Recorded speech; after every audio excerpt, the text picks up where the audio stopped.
The Galactic Academy was the pride of the galaxy. Only the best young warriors, tacticians, and scholars from every star system were allowed to enter. They came from proud empires, warlike clans, and noble houses. Every cadet there had trained since childhood to earn their place. So when a human arrived, the laughter was loud and cruel. His name was Jason. He looked small compared to the others.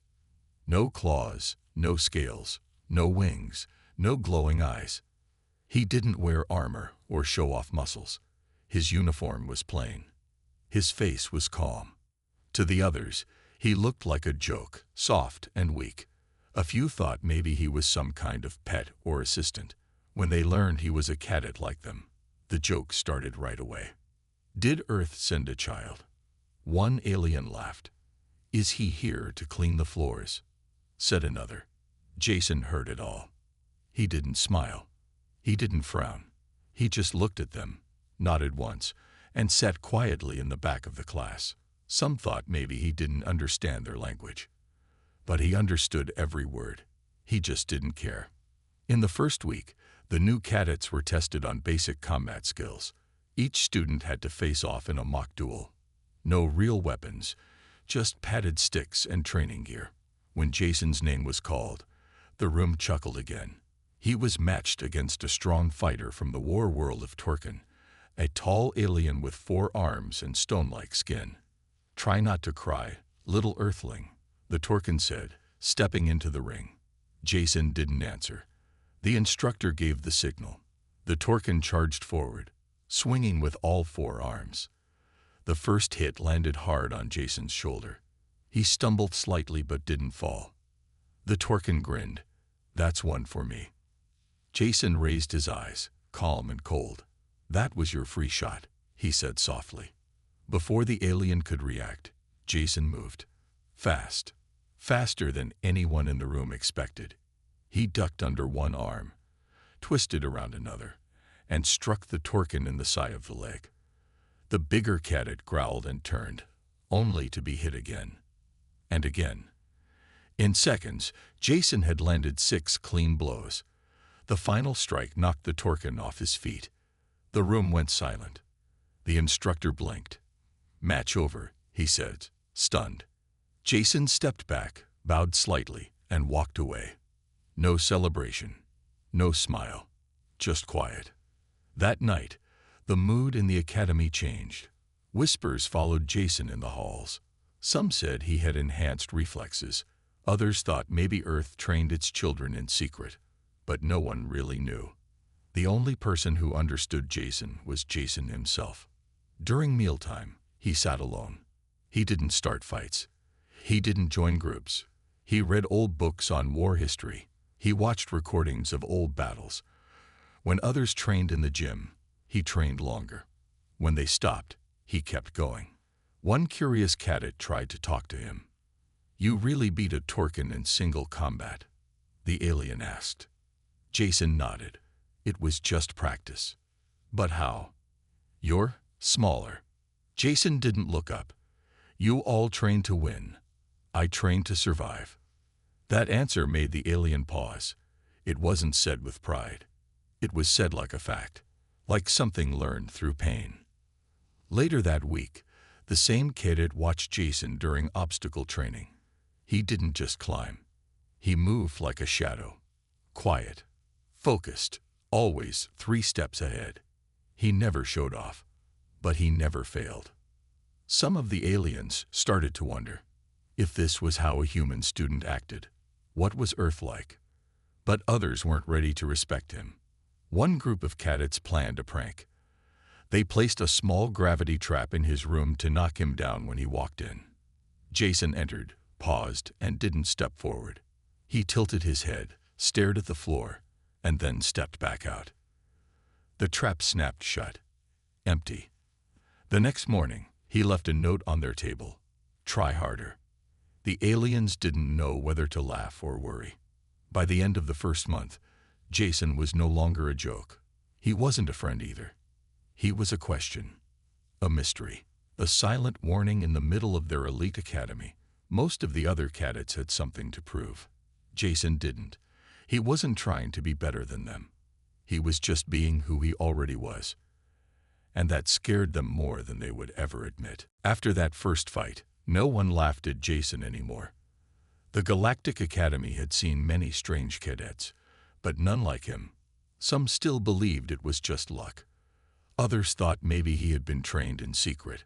But one thing was clear: Jason was not what they expected. As the days passed, instructors began to notice something strange. Jason wasn't just good in combat. He was excellent in everything. He scored high in strategy classes, solved complex war puzzles in half the time, and passed every physical test with calm focus. He never asked questions. He only answered when called, and when he did speak, his words were quiet but sharp, like a blade with no shine. The other cadets started watching him. They tried to copy his moves during training, but it didn't work. He wasn't strong like the armored Braloks. He wasn't fast like the winged Gyrians, and yet he beat them both in different tests. He used timing, position, and patience. He studied his opponents, then waited for one mistake. That's all he needed. One day, during a zero-gravity combat test, the cadets had to fight while floating in a large chamber. Most of them struggled to move without falling into the walls. Some spun out of control. Jason didn't. He moved like he had lived in zero-G his whole life. He floated silently, using small pushes and quick turns. He outmaneuvered everyone. One by one, he tagged them with the training marker and sent them drifting out of the match. The instructor watching the match leaned toward another teacher and whispered, "Who trained this human?" After class, a group of cadets tried to talk to Jason again. One of them asked, "How did you learn to move like that?" Jason gave a small shrug. "We train in worse back on Earth." "Worse?" the alien asked. Jason looked at him for a long second. "We have storms that tear cities apart, fires that eat forests, ice that kills without warning, and we still train in the middle of it." The alien didn't know what to say. For his species, training stopped when the weather turned bad. For humans, it sounded like that's when it started. Another cadet stepped forward. "Why are you here, Jason? You don't need this place." Jason looked around the hallway filled with proud warriors from every part of the galaxy. "Because someone has to remind you," he said, "what Earth really is." Those words spread through the academy like fire. What Earth really is. What did that mean? Was he a threat? A warning? Or was it just pride? Some cadets didn't like the attention he was getting. One group decided to challenge him again, formally. They requested a team versus team test, 5 against Jason. It was approved by the instructors, who were curious to see what would happen. On the day of the match, the training room was full. Cadets from every species came to watch. The 5 chosen were strong, fast, and smart, a perfect team. Jason stood alone, checking the settings on his gear. He didn't look nervous. He looked focused. The match began. The 5 moved quickly, trying to surround him. But Jason didn't stay still. He moved fast, low, and with purpose. He didn't try to overpower them. He used the room, the walls, the shadows. He hit fast, disappeared, then struck again. One by one, the 5 cadets went down, shocked and breathless. He finished the fight in under 2 minutes. The room stayed silent long after the match ended. From that day, Jason was no longer a mystery. He was a problem. The kind of problem that made commanders ask questions. Instructors started checking his files. Some of it was sealed, restricted. That was strange. Very few cadets had locked records. One instructor finally asked Jason directly, "Why were you really sent here?" Jason met his eyes. "Because Earth is tired of being laughed at." Later that night, in the mess hall, a group of alien cadets sat in silence. One of them, a noble born from the 4th Empire, said softly, "I think we all made a mistake." "What kind?" another asked. "We thought humans were weak," he replied. "But I think they're just quiet. And now I'm wondering what else we've been wrong about." Jason walked past them with a tray of food. He didn't stop. He didn't speak. But they all watched him now, not with laughter, not with pity, but with respect, and maybe even fear. Because something had changed. The academy wasn't just about tests and training anymore. It had become something else. It had become a place where the galaxy was learning a hard truth. Earth was not weak. It was watching, and it remembered everything. The next week, the academy's main hall was filled with noise. It was time for the history trials, a series of lessons and tests where cadets learned about the wars, victories, and losses of each major species. It was considered an important part of becoming an officer. Understanding each other's past helped prevent future wars. The first few days were normal. The Brolock history was full of brutal battles with giant machines. The Jurian story was about fast aerial strikes and honor duels. The Vorth Empire shared their long campaigns across frozen planets.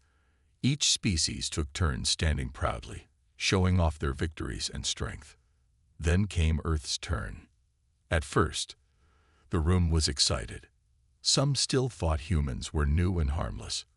Others were just curious. But by the end of the first video, the mood had changed. The screen showed fire, cities burning, bombs falling, humans fighting each other in brutal wars. No aliens, no outside threats, just humans, killing humans. There were battles with swords, then with guns, tanks, missiles. Then came the nuclear age. The room went quiet as they watched Earth's great cities vanish in white light. One cadet whispered, "Why would they do this to their own planet?" Another clip showed a world war fought on every continent.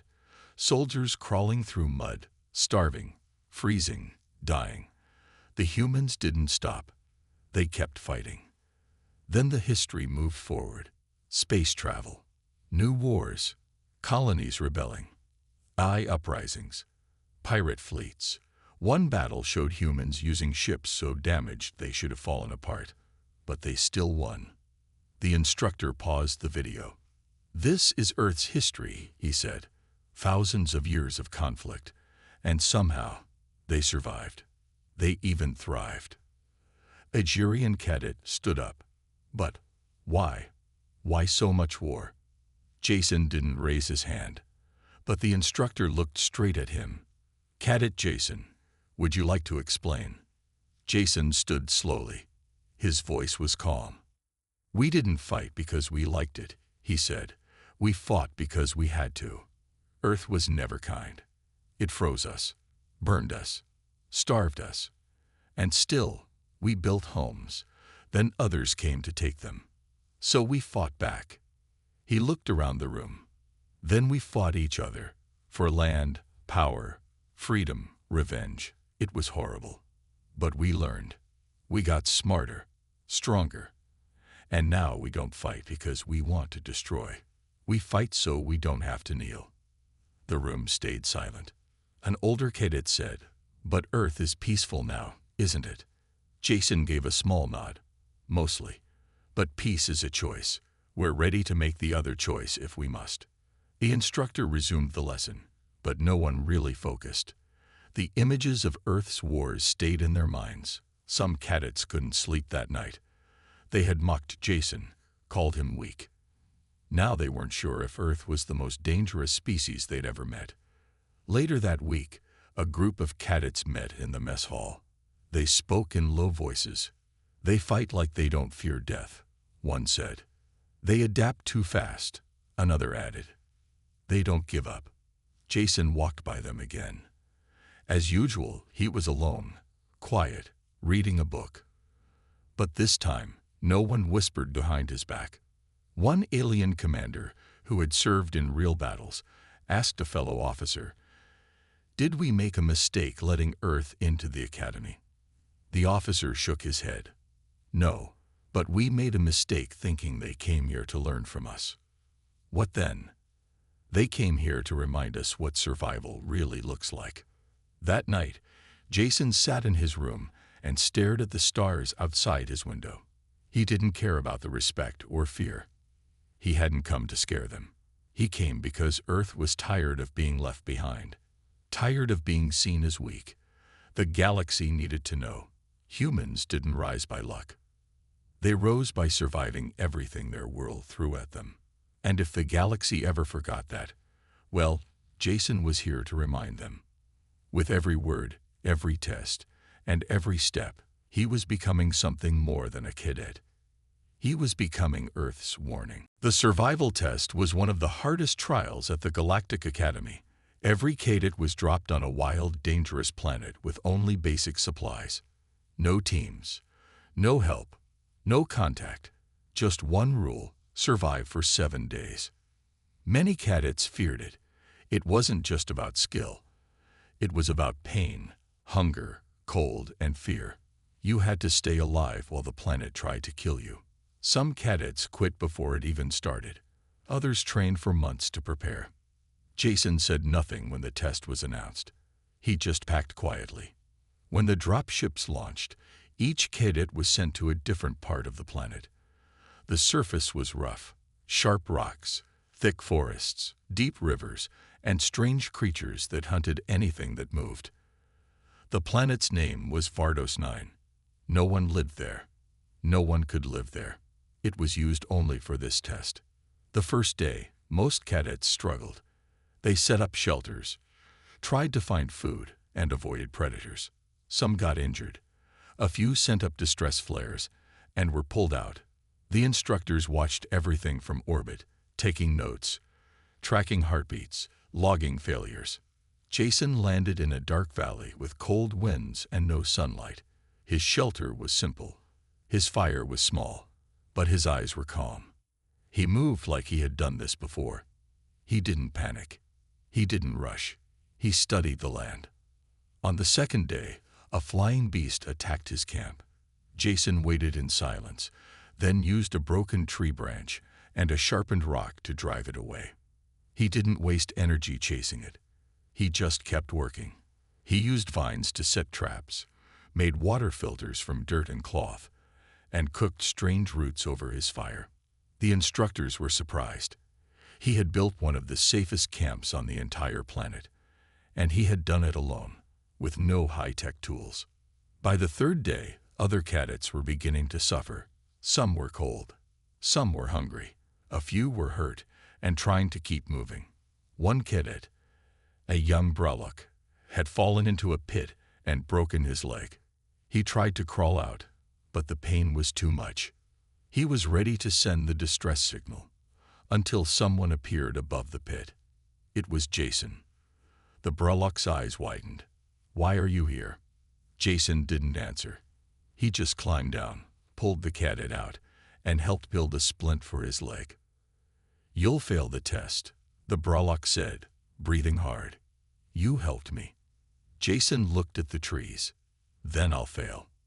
He left without saying more. Up in orbit, the instructors watched the footage again and again. Cadets weren't supposed to help each other, but Jason hadn't hesitated, and he hadn't asked for anything in return. The 6th day came. Most cadets were tired, hungry, and cold. But Jason was still moving, still building, still surviving. He hadn't used his emergency beacon. He hadn't even come close. Then the storm came. Vardos 9 had violent weather. The storm rolled across the planet like a monster. Lightning, wind, acid rain. Many cadets had to be pulled out. Shelters were destroyed. Fires went out.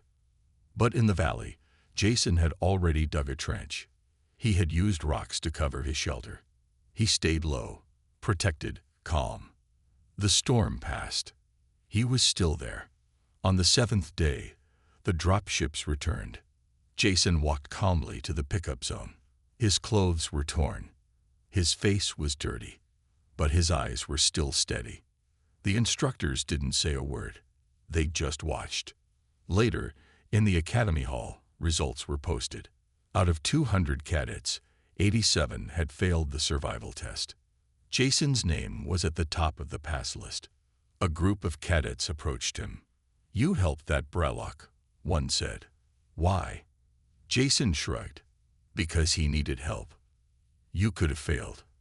I'd rather fail with honor than win like a machine. That answer left them quiet. Another cadet stepped forward. You don't act like the others.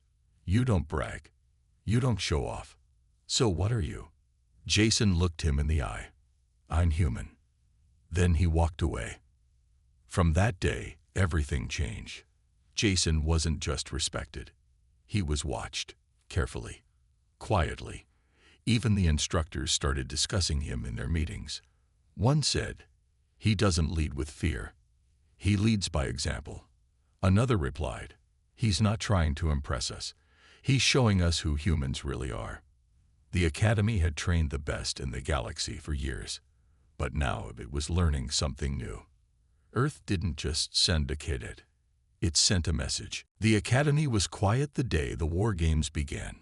Every year, cadets from all over the galaxy were grouped into teams and sent into a massive simulation. It was more than a test. It was a battle, strategy, leadership, and survival all in one. And this year, the eyes of every instructor were on one cadet, Jason. He had already passed every test. He had fought, survived, and even helped others. But war games were different. This was about commanding a team, making decisions, and winning against other teams. Many thought Jason would finally struggle. He wasn't from a warrior race. He was just one human. Teams were chosen by the system, random. No changes allowed. Jason's team included a nervous Shurian pilot, a Brlock heavy gunner, a Vorth scout, and a quiet tech cadet from the Kalari system. None of them were leaders. None of them wanted to be.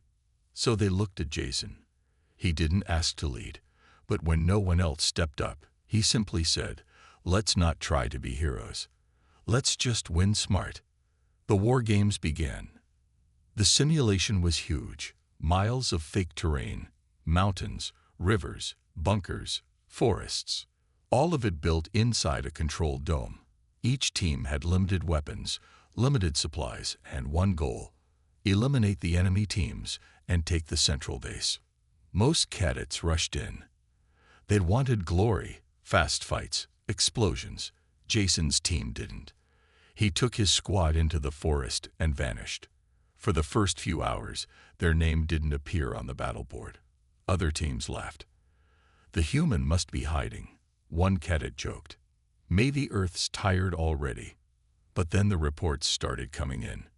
A team guarding the river was taken out by surprise. No alarms, no footprints, just gone. An hour later, a supply drop meant for Team 9 was stolen before it hit the ground. "Who did this?" someone asked. The instructor smiled. "Check the shadows." Jason's team moved like ghosts. He didn't waste bullets. He didn't take fights he didn't need. He used traps, distractions, and timing. He made his team invisible, quiet, deadly. At one point, they watched two enemy teams fight each other. Jason said nothing. When the fight ended and both sides were weak, he moved in. Fast, clean, no mistakes. By the fourth day, only 3 teams were left, and Jason's team was untouched. The instructors watched from above. One of them muttered, "He's rewriting the book." But the final challenge was waiting. The central base. It was heavily defended. Mines, drones, turrets. One team had already tried to rush it. They failed. Badly. Jason studied the map. Then he spoke. "We're not going through the front." The others waited for more. "We'll let them watch the gate while we take the tunnel." "What tunnel?" the Vorth asked. Jason smiled. "The one they didn't see. I mapped it on the second night. While the others were fighting, he had explored the terrain, found hidden paths, weak points." His team followed him in silence. They entered through a dry riverbed, crawled through a tight cave, and came up behind the base. The guards never saw them coming. Jason's team took the base without firing a single shot. When the sirens went off and the simulation ended, everyone was stunned. One instructor said, "That wasn't war. That was a lesson."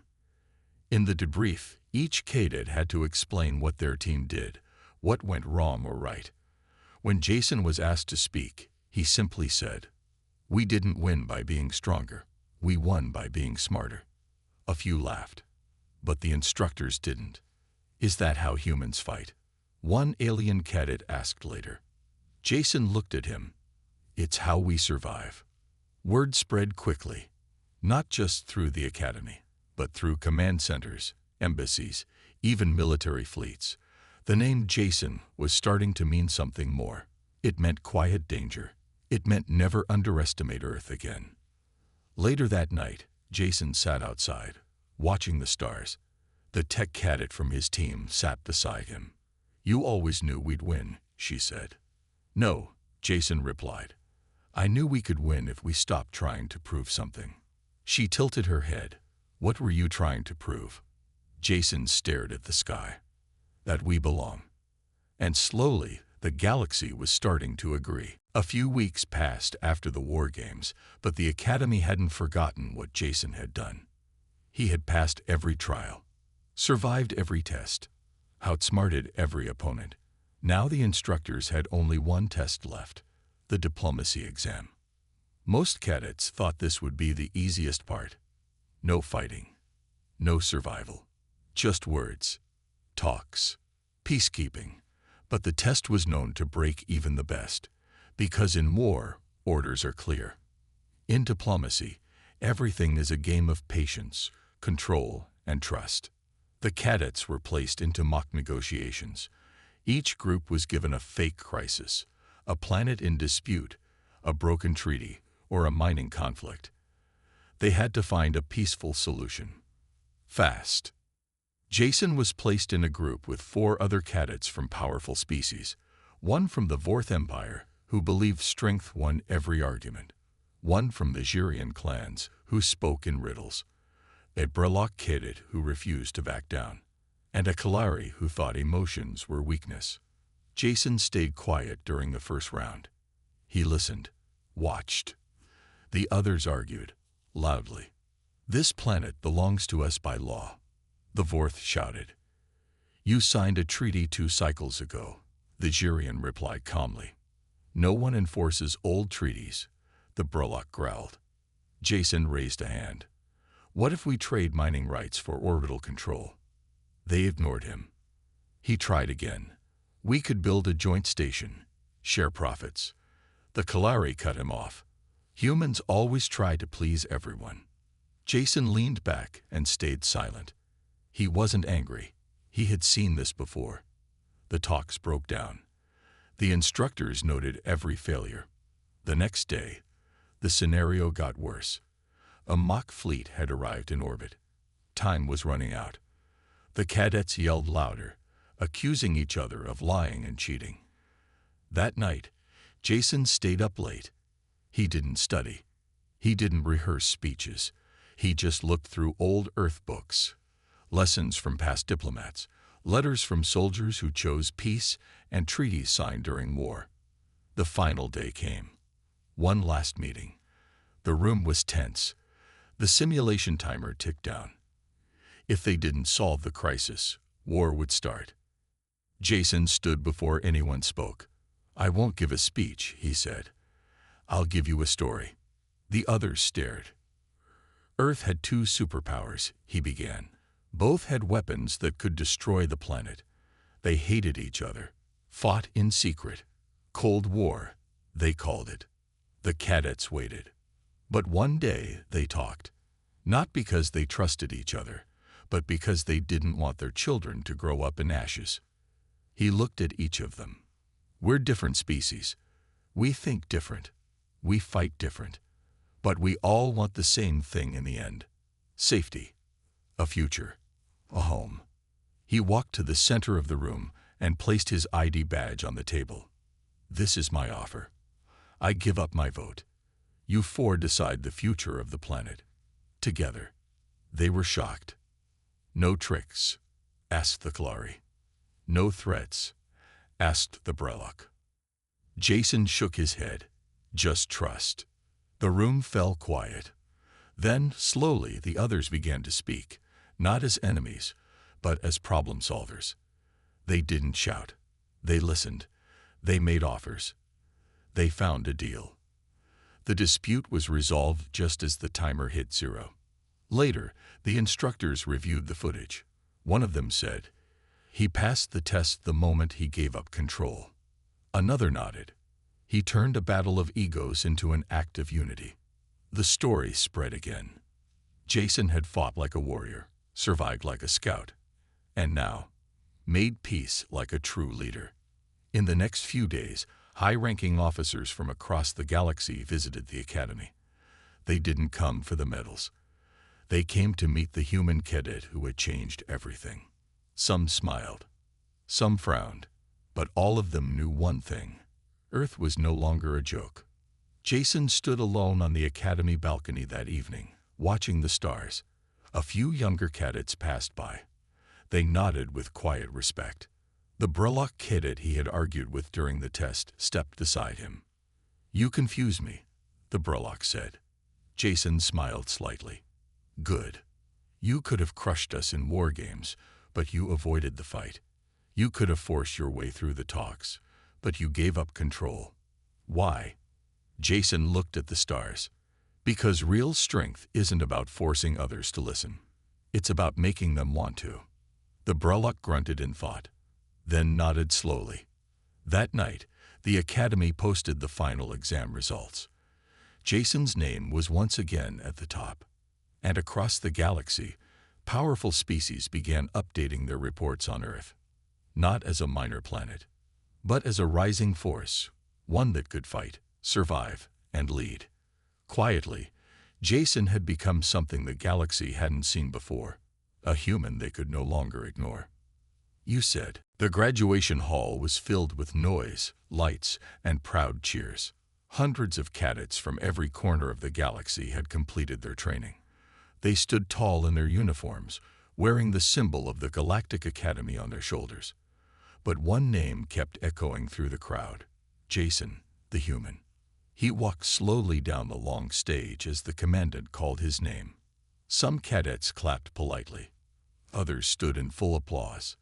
A few even saluted, not because they were told to, but because they meant it. Jason accepted his badge without a smile. His face was calm, as always, but his eyes held something stronger now. Not just fire, purpose. After the ceremony, cadets rushed to take pictures with him. Even alien officers, once cold toward him, now came forward with quiet respect. Later that evening, while most cadets celebrated, Jason sat alone near the academy fountain. The stars above looked the same, but everything around him had changed. He had entered this place as a joke, a human, weak, out of place. Now, even the strongest species watched him carefully. A quiet voice spoke behind him. "You've changed the academy." It was Instructor Halrex, a veteran from the Exern Empire. She had once called him unfit for command. Now, she sat beside him. "You didn't just pass the tests," she said. "You redefined them." Jason didn't reply right away. "I just did what I was trained to do." Halrex shook her head. "No, you did what none of us expected." She handed him a data chip. "What's this?" he asked. "A message from Earth. High Command. They want you to return." Jason looked down at the chip, then back at the sky. "Why now?" he asked.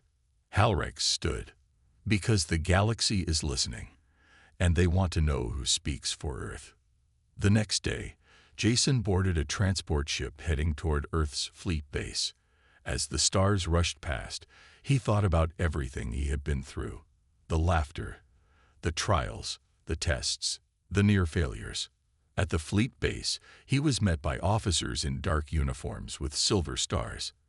They walked him through long metal halls to a sealed briefing room. Inside, a large screen showed images of unknown alien ships, border movements, and encrypted messages. The lead officer spoke. "The galaxy is shifting.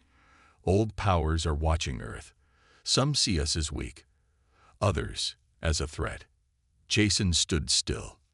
"We need someone to speak for us, someone they already fear, but also respect." The room went quiet. Then the officer smiled. We want you to lead the next diplomatic mission and command the escort fleet." Jason blinked. "Me? I'm just a cadet." "Not anymore," the officer replied. "You're Earth's new message." Jason nodded slowly. "When do we leave?" "Soon. But know this, it won't be a parade.